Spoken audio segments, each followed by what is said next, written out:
Before anything in your life changes on the outside, something far more important has to shift on the inside. And most people miss this completely. They're busy trying to control the world, control people, control outcomes, control respect, without realizing the real battle has always been happening quietly, inside their own mind. That inner dialogue you carry with you every day, that's the steering wheel of your life. Wherever it turns, everything else follows. See, life doesn't hit you first through events. It hits you through interpretation. Two people can face the same insult, the same failure, the same loss. One breaks, the other rises. The difference isn't strength or luck. It's the voice they listen to after the moment passes. One says, "I've been disrespected. I've been defeated." The other says, "I'm still standing. I'm still in control of myself." And right there, in that split second, destinies begin to separate. Most people let that inner voice run wild. It complains, it argues with reality, it rehearses insults that already happened and fears that haven't arrived yet. And the more you let that voice go unchecked, the easier you are to manipulate. A comment can ruin your day, a delay can steal your peace, a look can shake your confidence. Not because those things are powerful, but because you handed them the microphone inside your mind. The moment transformation begins is the moment you take that microphone back. When you start practicing control over your inner dialogue, you stop reacting automatically. You stop narrating your life like a victim story. You stop feeding emotions that drain you. Instead of asking, "Why is this happening to me?" you start asking, "How do I want to respond to this?" And that shift changes everything. Because now, the world doesn't decide who you are, you do. There's a quiet strength that comes from this. You don't need to announce it. People can feel it. When someone tries to provoke you and you remain steady, you've already won. When circumstances try to pressure you and your mind stays calm, you've already moved ahead. Not because you suppressed emotion, but because you mastered it. And let me tell you something real. This is not about pretending things don't hurt. This is about refusing to let pain write the script of your life. You acknowledge the feeling, but you don't let it drive. You hear the negative thought, but you don't follow it. You train yourself to say, "That thought doesn't serve me," and you let it pass. Just like a cloud, temporary, harmless if you don't chase it. With practice, that inner dialogue becomes disciplined, supportive, grounded. Instead of tearing you down, it builds you up. Instead of reacting, it chooses. And the more you do this, the more unshakable you become. Criticism loses its bite, chaos loses its urgency, pressure loses its power. Because nothing outside you is louder than the voice within you anymore. Is where real freedom starts. Not when people change, not when life becomes easy, but when your mind becomes a place of strength instead of struggle. And here's the truth most people never hear. When you master your inner dialogue, you don't just survive life, you command it. After you begin to take control of that inner dialogue, something else starts to happen, almost quietly, almost without effort. You realize how much energy you've been wasting trying to manage things that were never yours to command in the first place. Other people's opinions, their moods, their approval, outcomes that depend on 1,000 moving parts you can't see, and once you see it, you can't unsee it. That's when detachment steps in, not as indifference, not as coldness, but as clarity. Most suffering doesn't come from what happens. It comes from the story we tell ourselves about what should have happened. We argue with reality as if it made a mistake. We replay conversations, rewrite endings, chase fairness, chase recognition, chase control. And every time we do, we give away our peace. We tighten our grip on things that were never meant to be held that tightly, and then we wonder why our hands hurt. Detachment is the practice of loosening that grip. It doesn't mean you stop caring, it means you stop bleeding. You still show up, you still give effort, you still love deeply and work hard. But you release the need to control the outcome. You understand that your responsibility ends with your actions, not with how the world responds to them. And the moment you accept that, life becomes lighter. Think about how much stress comes from wanting certainty in an uncertain world, wanting people to act the way you expect, wanting life to move on your schedule, wanting recognition right now, wanting guarantees. Detachment teaches you to replace that. Hunger for control with trust in your own ability to adapt. You stop asking, how do I make this go my way? And start asking, how do I stay steady no matter which way it goes? That shift changes how you walk into every room. When you're detached from outcomes, you speak with more honesty because you're not afraid of losing approval. You take bigger risks because failure no longer defines you. You move with patience because you're not desperate for validation. Ironically, the less you chase control, the more grounded and powerful you become. People sense it. They feel that you're not trying to extract something from them, and that makes your presence calm, firm, magnetic. This practice also protects you from disappointment, not because you expect less from life, but because you expect less from things you cannot control. You stop attaching your happiness to a specific result. You understand that success is effort expressed fully, not a particular ending. And when things don't work out, you don't collapse. You adjust. You learn. You keep moving. There's a quiet confidence in knowing that no matter what happens, you will be okay because you have yourself. Not your reputation, not your comfort, not your plans. Yourself. That kind of security can't be taken away by rejection or delay or loss. It's earned through practice, through repeated moments where you choose acceptance over resistance. And let's be honest, resistance feels strong at first. It feels like fighting, but over time it exhausts you. Detachment, on the other hand, feels like standing tall in a storm without trying to stop the wind. You let it pass, you stay rooted, and when it's over, you're still standing, while others are catching their breath. This practice transforms how you deal with people who try to provoke you, manipulate you, or pull you into emotional chaos. When you're detached, their behavior becomes information, not instruction. You observe instead of absorb. You respond instead of react. And in that space, you keep your power. The truth is, life will always test you. Plans will change. People will disappoint. Paths will close. Detachment doesn't prevent those moments, but it prevents them from defining you. It keeps your identity intact. It keeps your peace non-negotiable. And once you truly understand this, something remarkable happens. You stop chasing control, and you start embodying it, not through force, not through dominance, but through self-mastery. Because the moment you let go of what you cannot control, you finally gain command over what matters most, and that's yourself. Once you've learned to steady the voice inside your head, and once you've stopped wasting energy fighting what you cannot control, the next practice reveals itself naturally. It shows up in real time, in real situations, when life presses a button and waits to see what you'll do. This is where most people give their power away without even realizing it, through emotional reaction, a sharp word, a disrespectful look, an unexpected setback, and suddenly the calm they thought they had disappears, not because the moment was too big, but because they were unprepared to pause. Here's the truth, reacting is easy. Anyone can react. Reaction requires no discipline, no awareness, no strength. It's instinct, it's impulse, it's habit. But responding requires presence. It requires, control. It requires you to be bigger than the moment instead of swallowed by it. Every emotional reaction comes with a cost. When you react in anger, you give someone else control over your state of mind. When you react in fear, you shrink your options. When you react in frustration, you cloud your judgment. And the world doesn't reward that.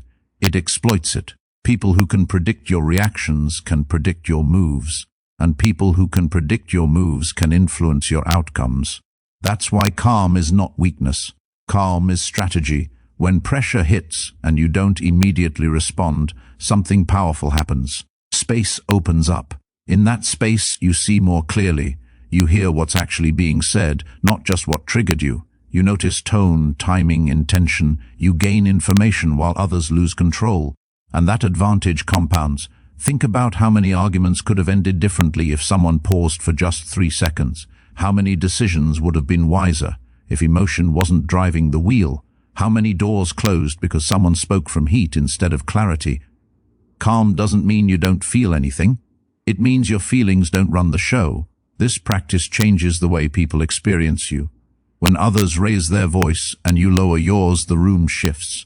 When chaos demands urgency and you move with patience, authority follows you. When someone expects a reaction and gets composure instead, they're disarmed. Not because you dominated them, but because you refuse to be pulled down to the level of impulse. And make no mistake, this takes practice. Your nervous system has been trained for years to react. It learned that from environments, from stress, from survival. So don't expect perfection, expect progress. Each time you pause instead of explode, you strengthen the muscle. Each time you choose breath over impulse, you reclaim ground. Over time, what once triggered you no longer has access. There's also freedom in this. Emotional reactions keep you trapped in the present moment, stuck in whatever just happened. Calm responses allow you to think long-term. They allow you to ask, what serves me here, instead of how do I release this feeling right now? And that difference separates people who stay stuck from people who rise. When you respond with calm, you stop being predictable. You stop being easy to provoke. You stop carrying other people's chaos home with you. The insult stays with the one who gave it. The frustration stays with the situation. You walk away intact. That's power. And this practice doesn't just affect conflict, it affects opportunity. Calm minds make better decisions. Calm people earn trust. Calm leaders inspire confidence. When others panic, the calm one naturally becomes the reference point. People look to them, follow them, listen to them, not because they demanded attention, but because stability commands respect. Life will test this again and again. There will be moments when reacting feels justified, when anger feels earned, when emotion feels righteous, but every time you choose calm over chaos, you're choosing mastery over impulse, you're choosing growth over ego, you're choosing to move forward instead of sideways. This is how control is built, not through force, not through volume, not through emotional displays, but through the quiet discipline of choosing why. Our response. Because in a world full of noise, the one who stays calm doesn't just survive the storm, they stand above it. As you learn to steady your emotions and choose your responses instead of surrendering to impulse, another form of strength begins to emerge, one that most people underestimate because it's quiet. It doesn't announce itself. It doesn't demand attention. It doesn't rush to be understood. It's the power of silence and observation. And in a loud world that rewards constant reaction, this practice becomes a form of authority. Most people feel an urge to explain themselves, to justify, to correct the record, to respond immediately so they're not misunderstood. That urge comes from insecurity, from the fear that if you don't speak now, you'll lose control of the narrative. But here's the truth. The more you rush to explain, the less powerful you appear. Silence, when chosen consciously, is not absence, it's presence. When you stop filling every gap with words, you start seeing things clearly. You notice patterns in people. You notice inconsistencies. You notice intentions hiding behind language. Observation sharpens when reaction quiets down, and suddenly you're no longer guessing who people are. You're watching them reveal it. Silence gives you leverage, not in a manipulative way, but in a grounded way. When someone speaks and you don't immediately respond, they often keep talking. They reveal more than they planned. They expose motivations, insecurities, truths they would have hidden if you had rushed in, and all you had to do was listen. This practice changes how you carry yourself. You don't enter conversations trying to win. You enter to understand. Why? Oh, don't speak to impress. You speak when it matters. And when you do speak, your words carry weight because they're not diluted by excess. There's also protection in this. Not everyone deserves access to your thoughts, your plans, your emotions. Oversharing weakens boundaries. Silence strengthens them. When you keep certain things to yourself, you protect your energy. You protect your focus. You protect your peace. You stop handing people ammunition against you. And here's something important. Silence doesn't mean passivity. It doesn't mean you accept disrespect or injustice. It means you choose timing, you choose precision, you choose effectiveness over emotional release. When you finally speak, it's deliberate, grounded, unshakable, and people feel that difference immediately. Observation teaches you patience. It teaches you that not every moment requires your input, not every comment needs a reply, not every challenge needs confrontation. Some things resolve themselves when you don't interfere with ego. Some people reveal themselves fully if you simply give them time. This is especially powerful in conflict. When emotions are high and voices are loud, the one who listens becomes the anchor. While others scramble to be heard, you're gathering information. While others react, you're assessing. And when the moment is right, you act, not from emotion but from clarity. Silence also builds self-respect. When you stop chasing validation through words, you realize you don't need permission to be confident. You don't need applause to be secure. You don't need agreement to be right with yourself. That inner stability shows up in how you walk, how you look at people, how you hold space. There's a calm authority in someone who doesn't rush to speak. Someone who can sit in silence without discomfort. Someone who knows that their worth isn't measured by how often they're heard, but by how deeply they understand. In this practice, you begin to move differently. Conversations slow down around you. People listen more closely when you do speak. Your presence becomes grounding rather than reactive. And without trying, you become someone others respect. Not because you demanded it, but because you earned it through restraint. This doesn't happen overnight. At first, silence feels uncomfortable. Observation feels passive. Your ego will want to jump in, to correct, to assert. But each time you resist that urge, you strengthen your discipline. You sharpen your awareness, you gain perspective. And over time, you realize something profound. The loudest voice in the room rarely holds the most power.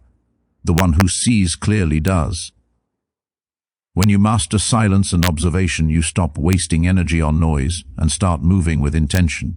You stop explaining yourself to people committed to misunderstanding you. You stop reacting to every spark and start choosing which fires are worth your time. Because in the end, those who speak less but see more don't just protect their peace. They command the room without saying a word.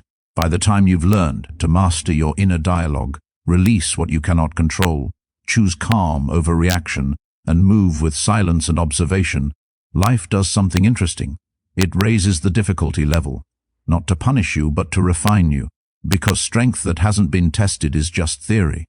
And this is where the next practice shows up, learning to turn pain into training instead of letting it harden into trauma. Pain is unavoidable. Everyone in this room has felt it. Loss, rejection, failure, betrayal, disappointment. If pain were the problem, no one would make it through life. The real difference between people who break and people who rise isn't whether they experience pain, it's what they do with it after it arrives. Most people treat pain like a personal attack. They ask, why me? They replay it, they resist it, they build their identity around it, and without realizing it, they allow one moment, one season, one wound to define who they become. That's how pain turns into trauma, not because it happened, but because it was never processed with strength. Training is different. Training assumes purpose. Training assumes growth. When you see pain as training, you stop seeing yourself as damaged goods and start seeing yourself as someone being prepared for more wisdom, more resilience, more depth, more leadership. Because life doesn't sharpen empty blades, it sharpens the ones meant to cut through something meaningful. This shift in perspective doesn't deny the hurt, it honors it. You feel it fully, but you don't let it own you. You ask better questions. Instead of, why did this happen? You ask, what is this trying to teach me? Instead of, how do I avoid this feeling? You ask, how do I become strong enough to carry it without breaking? Every hardship carries instruction. Some teach patience, some teach boundaries, some teach humility, some teach self-respect, and some teach you who you can no longer afford to be. When you treat pain as a teacher instead of an enemy, you extract its value and leave the bitterness behind. This is not easy work. There are moments when pain feels unfair, excessive, undeserved, moments when strength feels heavy, but those are the moments that shape character. Those are the moments where you either collapse inward or rise with intention. And the choice you make there echoes for years. People who turn pain into training don't become cold, they become grounded. They don't lose empathy, they gain wisdom. They don't grow bitter, they grow clear. They stop expecting life to be gentle and start trusting themselves to be strong. That confidence can't be faked. It comes from surviving storms without losing your center. And here's something important. When you stop running from pain, it stops chasing you. When you face it honestly, it loses its power to ambush you later. Unprocessed pain leaks into anger, control issues, fear, and self-sabotage. Processed pain turns into discernment, resilience, and quiet authority. This practice also builds compassion, but not the kind that weakens you, the kind that understands people without excusing them, the kind that forgives without forgetting, the kind that knows everyone is carrying something but still holds standards. Pain, when trained properly, sharpens your judgment without hardening your heart. You start to realize that the strongest people aren't the ones who never suffered. They're the ones who suffered and refused to let it make them small. They didn't numb themselves, they didn't hide, they didn't hand their future over to their past. They took the weight, built muscle, and kept moving. And over time, something shifts inside you.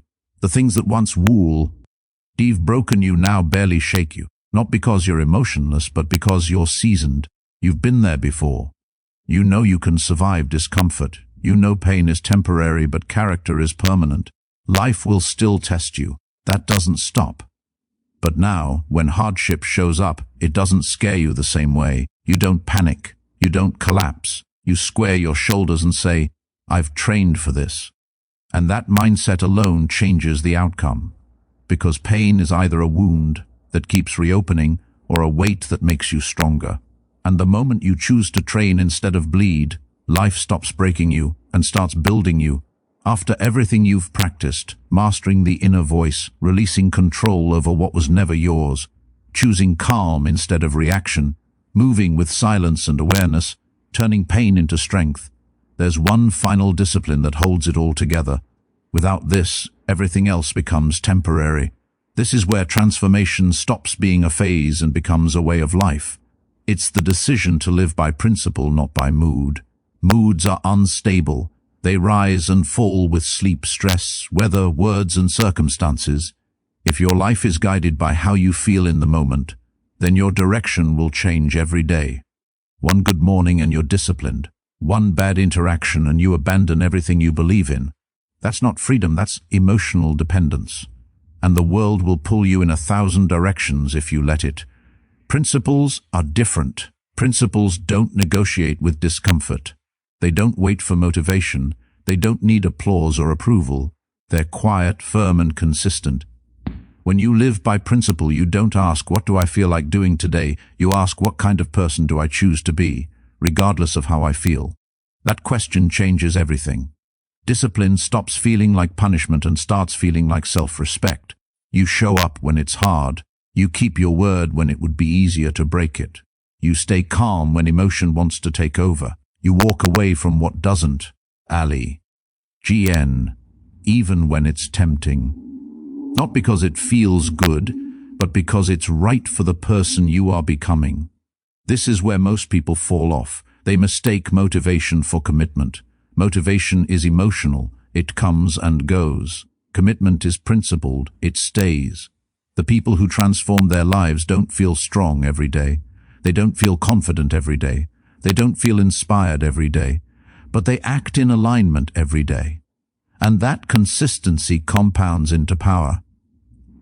Living by principle creates stability in a chaotic world. When things go wrong, you don't spiral because your foundation isn't emotional, it's intentional. You already know how you move. You already know what you tolerate. You already know your standards.